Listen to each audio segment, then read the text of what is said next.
talk to you a little bit about cutting Aspire pavers. First of all, always make sure you have protective eyewear and earplugs.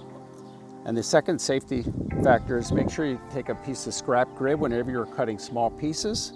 So in this case, if I'm going to cut my paver here, I place it on the grid and then cut, keeping my hands away from the blade. If I'm going to rip it, same idea. I'm here and I'm going to cut. A lot of times when you're cutting a bullnose, you also need to cut off the tabs. You do that with a jigsaw very easily. Same with the transition.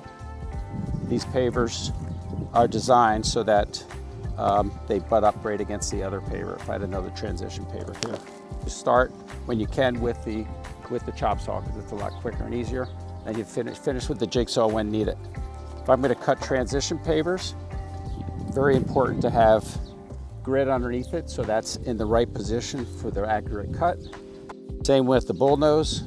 You want to have that grid underneath so that you make the proper cuts. Those are some helpful hints on cutting. Safety first, and that's a wrap.